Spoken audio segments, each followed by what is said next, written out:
কুমিল্লায় সৎ মায়ের নির্যাতন সহ্য করতে না পেরে ছোট্ট একটা মেয়ে তার মায়ের কবরের পাশে দাঁড়িয়ে বলছে, মা তুমি তো চলে গেলে, আমাকে নিয়ে যাওনি কেন?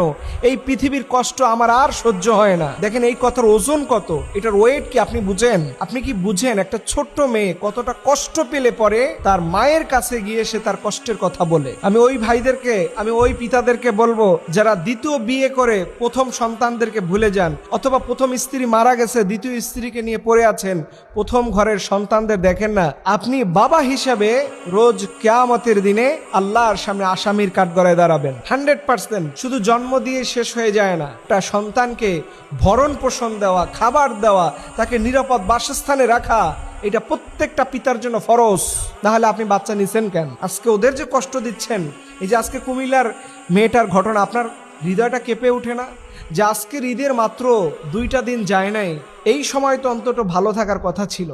কিন্তু বাস্তবিক অর্থে আমাদের সমাজে এরকম হাজারো মেয়ে আছে, যেটা ফেসবুকে আসে আমরা জানতে পারি, কিন্তু হাজারো এরকম ছোট্ট সোনামণির আছে যারা মা মরে গেলে পরে বুঝতে পারে পৃথিবীটা আসলে কতটা কঠিন। এইরকম বাবা যারা আছেন, আমি আপনাদেরকে হাইলি অনুরোধ করব, এই ছোট্ট সন্তানের প্রতি যদি আপনি অনাচার করেন, জুলুম করেন, অত্যাচার করেন, আপনার এই সন্তানদের প্রতি যদি আপনি অবহেলা করেন, তাকে খাবারে কষ্ট দেন, খোঁজ খবর নেন না, দ্বিতীয় স্ত্রী যা বলে সেটাই শুনে নেন, প্রিয় ভাইরা এটা করতে যাবেন না, আপনার জন্য বিপদ হয়ে যাবে। আজকে আমাদের সমাজের এইগুলো দেখার মতো কেউ নাই। অনেক জায়গায় দেখবেন বাপ দ্বিতীয় বিয়ে করে প্রথম ঘরের সন্তানদের খোঁজ খবর নেয় না।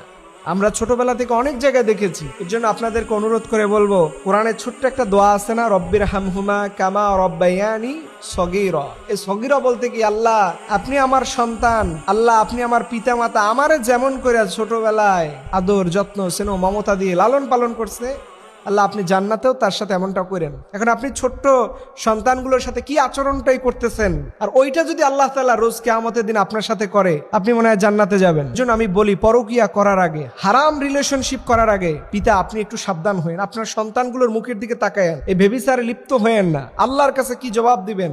এই ছোট্ট সন্তানগুলো আপনার কারণে ক্ষুধার যন্ত্রণায় নিপীড়ন, কষ্ট, জ্বালা সহ্য করতে করতে ওরা যখন বড় হবে, আল্লাহর কাছে আপনি অবশ্যই অপরাধী হবেন। আর আল্লাহর কাছে যারা অপরাধী হবে তারা কোথায় যাবে আপনি ভালো করেই বুঝতে পারতেছেন। রব্বুল আলামিন যেন প্রত্যেকটা পিতাকে তার সন্তানের প্রতি সঠিক দায়িত্ব পালন করার তৌফিক দান করে।